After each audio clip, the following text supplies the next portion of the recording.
Alhamdulillahi Rabbil Alamin. Wassalatu wassalamu ala ashrafil mursalin Nabiyyina wa maulana Muhammadin wa ala alihi wa ashabihi ajma'in. Ashhadu an la ilaha illallah wahdahu la sharika lah waliyus salihin wa khaliqul khalqi ajma'in. Wa ashhadu anna Muhammadan abduhu wa rasuluhu an-nabiyyul amin. Allahumma alimna ma yanfa'una wanfa'na bima 'allamtana wa zidna ilma. Amma ba'd, ikhwani wa akhwati fid din, kaum muslimin dan muslimat, al-musyahidin wal musyahidat, rahimanillahu wa iyyakum. Alhamdulillah, kita bersyukur kepada Allah Subhanahu wa taala pagi yang barakah ini kembali kita diberikan kemudahan untuk bisa mengawali hari kita dengan sebuah amalan yang mulia, salat subuh berjamaah, yang mudah-mudahan Allah Subhanahu wa taala terima seluruh kebaikan kita, doa kita, zikir kita, serta ilmu yang kita pelajari menjadi cahaya dalam kehidupan kita. Kemudian salat dan salam untuk Nabi kita yang mulia sallallahu alaihi wasallam. Mudah-mudahan salat dan salam selalu tersambung kepada keluarganya, anak keturunannya, dan kepada seluruh para sahabat yang telah berjuang bersamanya tanpa terkecuali, dan siapapun yang mengikuti jalannya sampai hari kiamat kelak sesuai dengan aturan dan panduan syariatnya. Tak lupa kita berdoa kepada Allah Azza wa Jalla untuk kedua orang tua kita yang telah membesarkan dan mendidik kita, yang selalu memberikan kebaikan dan perhatian kepada kita. Semoga Allah Subhanahu wa taala memberikan kepada mereka tempat yang mulia di sisinya, dan Allah Subhanahu wa taala ampunkan segala dosa-dosa mereka. Dan kepada para guru, para pendidik, para masyayikh yang telah mendidik dan memberikan ilmunya kepada kita, semoga Allah Subhanahu wa taala berkahi keluarga dan anak keturunannya. Ikhwafillah, pagi ini kembali kita bersama kitab Al-Mulakhas fi Syarhi Kitab Tauhid karya Syekh Muhammad Ibn Abdul Wahhab rahimahullah taala rahmatan wasi'ah. Pagi yang barakah ini kita membaca pada halaman 115 dalam pembahasan atau kelanjutan pembahasan bab minasyirki ayyastaghitha bi ghairillah aw yad'a ghairah. Dalil yang kedua dari pembahasan bab yang merupakan bagian dari kesyirikan, beristighatha selain kepada Allah atau berdoa selain kepadanya. Kita sudah bahas bahwa tingkatan orang beristighatha atau berdoa pada selain Allah itu ada dua. Tingkatan orang yang beristighatha atau berdoa kepada selain Allah itu ada dua. Yang pertama adalah orang beristighatha di sisi kuburan, artinya berada di sisi kuburan sang mayit. Di sisi kuburan sang mayit. Yang kedua, berada jauh dari kuburan tersebut. Dalam pembahasan kita bahwa yang bagian dari kesyirikan di antaranya adalah beristighatha dan berdoa kepada si mayit. Posisi ini ya dibagi kepada dua bagian: berdoa atau beristighatha atau berdoa di tempat kuburan, dekat di samping kuburan, atau yang kedua adalah dia berdoa jauh dari posisi kuburan tersebut. Nah, adapun bagian yang pertama di mana dia melakukan istighatsah atau berdoa di tempat kuburan, maka melakukan beberapa kesalahan. Yang pertama adalah di antara kesalahan yang dilakukan oleh dia meminta hajat kepada si mayit. Nah, ini adalah sebuah kesyirikan. Meminta hajat kepada si mayit agar Allah berikan kelapangan hidup, Allah berikan kemudahan dalam segala urusan, minta kepada si mayit. Yang kedua, meyakini bahwa si mayit memiliki kemampuan untuk memberikan permohonan hajat yang dengan cara gaib. Nah, dia meyakini si mayit ini memiliki kemampuan untuk memberikan hajat, memberikan kebutuhannya dengan cara yang gaib, dengan cara yang gaib. Nah, ini yang kesalahan yang kedua. Nah, adapun orang yang melakukan istighatsah atau berdoa kepada si mayit dari tempat yang jauh, maka kesalahan yang dilakukannya dari pertama dan kedua ditambah kesalahan yang ketiga, yaitu ya meyakini bahwa si mayit tersebut maha mendengar dan maha mengetahui. Nah, tentu tidak benar. Si mayit maha mendengar dan maha mengetahui. Maka oleh karena itu ikhwafillah rahimakumullah, di dalam bab istighatsah dan bab doa apa sangat penting. Karena banyak sekali kesyirikan-kesyirikan terjadi pada bagian doa ini. Ikhwafillah rahimakumullah, bagaimana hukum ya, misalnya kita berdoa dengan yang masih hidup tetapi tidak berada di kita. Nah, meminta doa kepada orang yang hidup tetapi dia tidak hadir di tengah-tengah kita ya. Maka di sini ada beberapa kondisi. Meminta sesuatu yang apabila ya, hadir dia di tengah-tengahnya atau hadir di sampingnya bisa melakukannya. Ya, bisa melakukannya ya, bisa melakukannya. Ini berdoa dengan yang masih hidup tetapi gaib ya, tetapi gaib, dia tidak berada di sampingnya. Maka meminta atau beristighatsah pada selain pada beristighatsah meminta kepada mereka yang masih hidup tapi gaib ya, tapi gaib, maka kemudian meminta sesuatu yang apabila hadir di tengahnya dan dia mampu melakukan itu. Nah, ini tentu dan meyakini dia maha mendengar. Kalau dia meyakini maha mendengar, artinya kita di sini Pekanbaru, si fulan misalnya di Kalimantan ya, meminta, dan jika hadir dia mampu melakukan itu. Tapi kita ya fulan dan kita meyakini kalau kita panggil namanya itu dia mendengarkan. Maka ini termasuk kepada kesyirikan oleh para ulama. Dia tidak hadir di tengah-tengah kita, kemudian kita meyakini ya si fulan lepaskan hajat saya, berikan hajat saya dan seterusnya. Maka apabila dia mendengarkan, apabila dia meyakini bahwa ketika dipanggil itu dia mendengarkan, maka ini juga merupakan bagian daripada kesyirikan. Wa fillah rahimallah. Atau misalnya meminta kepada dia yang jika hadir pun dia tidak mampu untuk memberikannya. Contoh, meminta misalnya keturunan ya, atau meminta agar Allah berikan kepadanya rezeki, atau meminta kesehatan badan. Meminta kepada mereka itu tidak boleh. Yang menyembuhkan adalah Allah, yang memberikan rezeki adalah Allah ya, dan memudahkan urusannya adalah Allah Subhanahu wa taala. Maka ikhwafillah, mari kita lanjutkan, ini sekadar untuk menambahkan apa ya yang terkait dengan istighatsah dan berdoa selain kepada Allah Subhanahu wa taala. Nah, mari kita lihat halaman 115. Allah Subhanahu wa taala ya di dalam surat Yunus ayat 107, di mana Syekh Muhammad Ibn Abdul Wahab membawakan firman Allah ini, wa qawlihi, firman Allah berfirman, ya wa iyamsaskallahu bidurrin fala kashifa lahu illahu. Ya, jika Allah Subhanahu wa taala berkehendak mendatangkan mudarat kepadamu, maka tidak ada satupun yang bisa menghilangkan mudarat itu kecuali siapa? Allah. Wa yuridka bi khairin, dan jika Allah Subhanahu wa taala berkehendak untukmu sebuah kebaikan, fala radda li fadlih, dan tidak ada yang bisa menolak kebaikan itu. Yusibu bihi man yasha'u min ibadih, maka Allah berikan kepada siapapun yang Allah kehendaki dari hamba-hambanya. Wa huwal ghafurur rahim, dan Allah yang maha pengampun dan maha penyayang.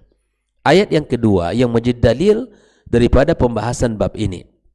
Maka kalau kita sudah tahu dari ayat ini ikhwafillah bahwa tidak ada yang bisa menghilangkan mudarat melainkan Allah, dan tidak ada yang bisa pula menolak kebaikan ya melainkan Allah, atau tidak pula ada yang mampu mendatangkan kebaikan melainkan Dia, untuk apa kita minta lagi kepada selain Allah?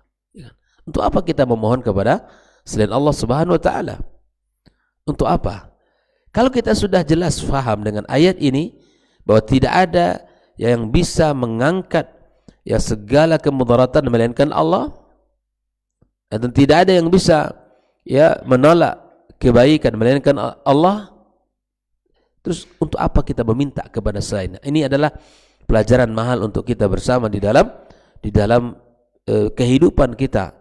Bagaimana kita harus memohon, meminta dan memberikan atau meyakini sesuatu di mana Allah Subhanahu wa taala yang maha segala-galanya.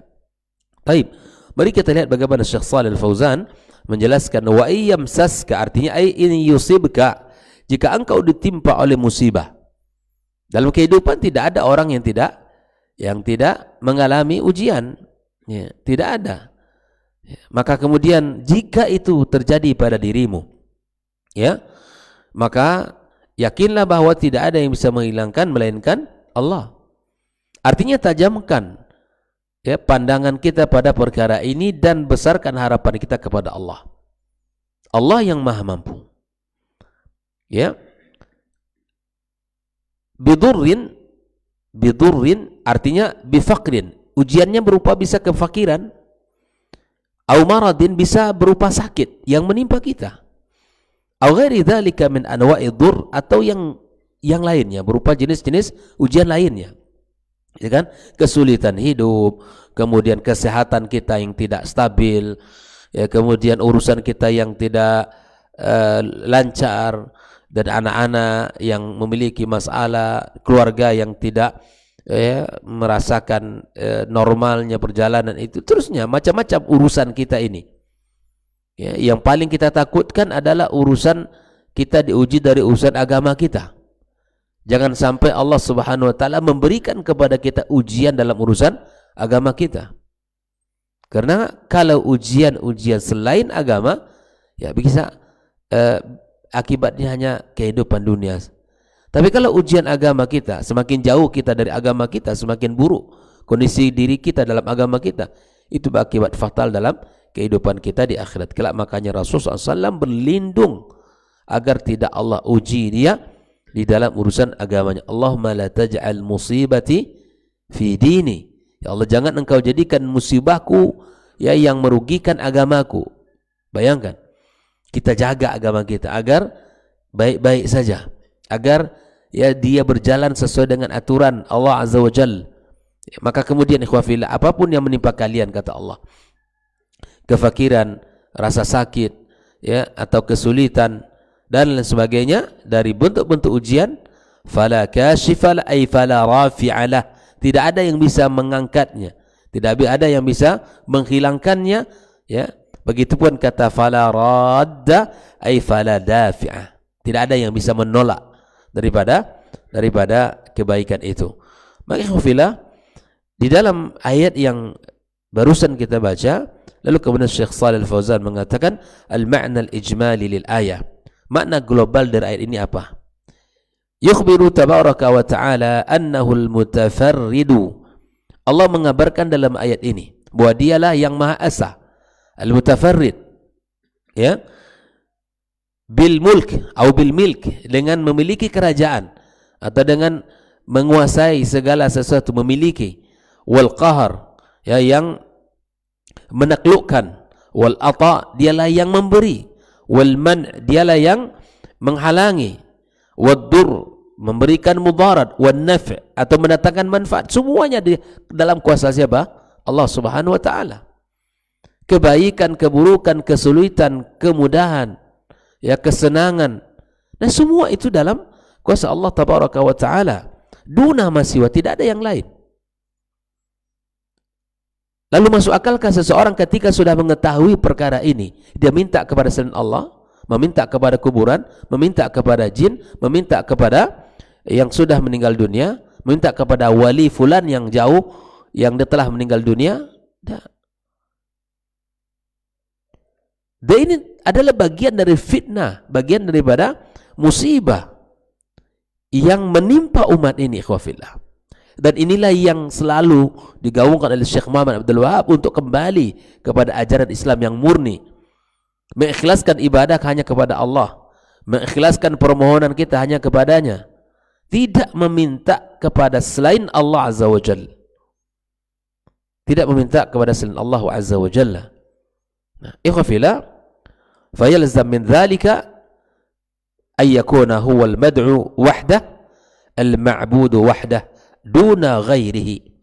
Maka kalau kita sudah pahami bahwa Allah yang menguasai, Allah yang memiliki, Allah yang memberikan manfaat, Allah yang mendatangkan mudarat, Allah yang memberi dan melarang, maka Allah lah yang patut untuk kita minta, yang patut untuk kita sembah, yang patut untuk kita berikan ibadah kita. Mimman la yamliku li nafsihi daran wala naf'a fadla min ayyamlikahuma li ghairihi. Ikhwafillah rahimakumullah. Maka jauhkan segala sesuatu, ya, makhluk-makhluk yang lemah yang tidak memiliki kuasa atas dirinya, apalagi kuasa untuk orang lain. Untuk dirinya sendiri tidak mampu dia, apalagi untuk orang lain, ya, apalagi untuk orang lain. Ikhwafillah rahimakumullah. Lalu kemudian Syekh Shalih Al-Fauzan menjelaskan tentang munasabatul ayati lil bab, ketersesuaian ayat yang kita baca dengan bab yang sedang dibahas, yaitu bab dari bagian dari kesyirikan beristighatsah dan berdoa kepada selain Allah Subhanahu wa taala. Syekh Shalih Fauzan berkata, anna fiha bayan istihqaqillahi lil ibadah bidu'a wa nahwi. Di dalam ayat ini dijelaskan bahwa hanya Allah lah, ya, menjelaskan tentang hak Allah, ya, tentang hak Allah untuk diibadahi, haknya Allah untuk diibadahi, ya. Makanya ketika Nabi SAW bertanya kepada Mu'adz, ma haqqullah 'alal ibad, haqqullah 'alal ibad, Nabi mengatakan apa? Ay ya'buduhu wa la yusyriku bihi syai'a. Disembah Allah dan tidak boleh disyirikkan dia dengan yang lain. Tidak ada pesaing yang lain bagi Allah, tidak ada. Makhluk tidak ada. Ya, kita cukup memberikan ibadah kita hanya kepada Allah semata. Sampai Nabi mengatakan, wa in kutilta aw hurikta, kalaupun engkau harus dimutilasi, kalaupun engkau harus dibakar, la tusyrik billah, jangan sekali-sekali engkau mensyirikkan Allah Subhanahu wa taala. Ini perkara syirik, ini perkara yang besar dalam Islam. Kecilnya kesyirikan bagi orang itu, bagi yang tidak memiliki ilmu, yang tidak faham dengan kedudukan kesyirikan itu. Karena sesungguhnya kesyirikan itu adalah asyirkul azim. Inna syirka la zulmun azim.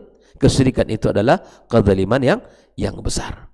Ikhwafillah, maka kemudian hanya Allah lah yang berhak untuk disembah, dengan hanya Allah lah yang berhak untuk kita berikan ibadah kita dengan doa dan lain sebagainya. Wa anna du'a ghairihi syirkun li'annahu la yanfa'u wa la yadur. Berdoa kepada selain Allah adalah merupakan kesyirikan. Meminta kepada selain Allah adalah merupakan kesyirikan. Karena apa? Doa itu adalah ibadah. Ibadah tidak boleh kita minta, kita serahkan selain kepada Allah Subhanahu wa taala. Jelas ya? Jadi ayat ini akan terus mengingatkan kita bagaimana Allah yang Maha Kuasa dan Allah yang Maha Kuat. Naam. Ma yustafadu minal ayah. Apa yang bisa kita ambil dari ayat yang barusan kita baca? Yang pertama, ikhwafillah, wujubu ifradillahi tabaraka wa ta'ala bitauhidil uluhiyah litafarrudihi bitauhidir rububiyah. Wajib kita mengesahkan Allah dalam tauhidul uluhiyah, dalam tauhid ibadah, karena Allah esa di dalam tauhidur rububiyah. Karena Allah yang menciptakan langit dan bumi, Allah yang menumbuhkan, Allah yang mencukupkan, Allah semua yang mengatur sirkulasi perjalanan, ya, semua alam ini. Matahari berjalan sesuai dengan porosnya, bulan ya kemudian berjalan, bintang-bintang juga demikian. Semuanya dalam kuasa Allah Subhanahu wa taala dan pengawasan Allah dan ciptaan Allah. Karena Allah yang memiliki kuasa atas alam ini, maka kemudian Allah lah yang berhak untuk kita sembah. Jelas ya? Makanya kalau hanya orang meyakini tauhid rububiyah, belum dikatakan dia muslim sebelum dia menyerahkan ibadahnya hanya kepada Allah. Konsekuensi dari tauhid rububiyah adalah tauhidul uluhiyah, di mana ketika orang meyakini Allah sang pencipta, maka disitulah seharusnya dia menyerahkan seluruh ibadahnya kepada Allah. Tidak boleh dicampur adukkan. Wajib kita menyerahkan ibadah kita hanya kepada Allah, tidak boleh kepada yang lain.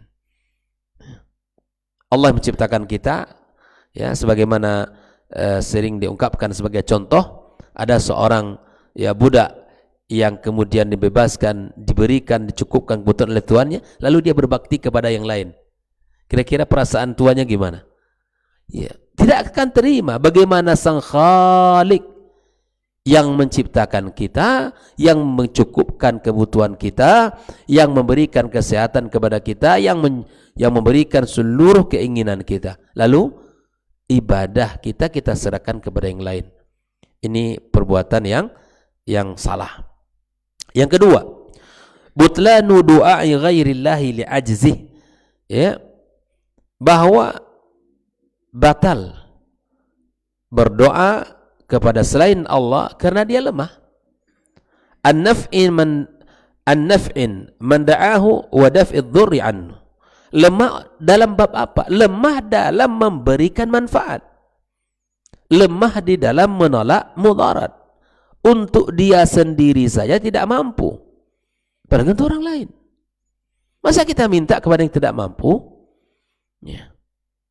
Maka inilah subhat yang dilontarkan oleh orang-orang kafir Quraisy di saat Nabi kita SAW untuk mengajak mereka mentauhidkan Allah Subhanahu wa taala. Mereka berkata, bagaimana mungkin akan terurus segala urusan kita ini dengan Tuhan yang satu, sedangkan Tuhan yang banyak saja tidak mampu. Lagi-lagi ini logika Pak Yogi, ya, yang tidak bisa diterima. Ya. Maka sehingga ketika kita mendapatkan kisah Umar bin Khattab radhiyallahu taala anhu, ya, dan para sahabat yang lain, di saat mereka melakukan sebuah safar dalam kehidupan mereka, mereka apa? Membawa bekal secukupnya, mempersiapkan kebutuhan mereka selama perjalanan. Di antara yang mereka persiapkan adalah mereka membuat tuhan-tuhan mereka dari bahan adonan makanan mereka. Sehingga apa kata Umar? Apabila seluruh kebutuhan dan bekal yang kami butuhkan dalam safar itu habis, maka Tuhan pun kami makan. Coba, ini mereka dulu di zaman jahiliyah seperti itu. Di mana akal kita kalau seandainya kita yang melihat ada sebuah pohon besar, lalu kita datang ke situ meminta kepada penghuni atau kepada pohon itu? Ini perbuatan yang sia-sia. Perbuatan yang sia-sia. Ya, sekali berapapun dia hidup ketika hidup di dunia dulu, ya, sehebat apapun kedudukan di sisi Allah, wali dari wali-wali Allah ketika dulu di dunia, tapi ketika dia sudah meninggal dunia, boleh kita minta padanya? Tidak boleh. Kita tidak boleh meminta kepada dengan kedudukan engkau di sisi Allah. Wahai fulan, ya, dulu ketika engkau di dunia dengan maqammu di sisi Allah, dengan kesalehan di sisi Allah, ya, tolong berikan saya keturunan, tolong mudahkan rezeki saya. Ini sebuah kesyirikan. Tidak dibenarkan, ya. Tidak dibenarkan. Maka ikhwafillah, ya, berdoa kepada, ya, yang selain kepada Allah Subhanahu wa taala, berdoa kepada mereka, meminta, memohon kepada Allah Subhanahu wa taala, ya, maka apalagi dalam perkara-perkara gaib, maka ini tentu tidak dibenarkan. Yang ketiga, itsbatul masyiati lillahi subhanahu wa taala, yang menetapkan, ya, sifat, menetapkan kehendak bagi Allah Subhanahu wa taala, menetapkan al-masyiah bagi Allah Subhanahu wa taala. Ya, di sini yusibu bihi may yasha'u min ibadihi. Allah memberikan karunia itu kepada siapapun hamba yang Allah kehendaki. Sifat menetapkan al-masyiah lillah, ya kehendak, ya keinginan bagi Allah Subhanahu wa taala. Allah punya ya menentukan, di mana Allah Subhanahu wa taala menjadikan di dalam manusia ini ada orang-orang pilihan yang Allah angkat menjadi para nabi dan rasul. Dan ada juga tempat-tempat di muka bumi ini yang Allah pilih, seperti tempat yang mulia, Masjidil Haram, atau di Makkah Al-Mukarramah, atau tempat Masjid Nabawi di Madinah, Al-Aqsa di Palestina. Allah jadikan tempat-tempat itu mulia. Nah, ini Allah berkehendak untuk itu. Ya, dan bahkan Allah jadikan waktu-waktu ya lebih mulia dari waktu yang lainnya. Seperti bulan Ramadan misalnya, ya. Allah jadikan bulan Ramadan sebaik-baik bulan. Allah jadikan ya di dalam Ramadan bertaburan kebaikan dan ampunan, berbagai macam fasilitas ya kasih sayang Allah berikan kepada hamba-hambanya yang saleh dan salihah.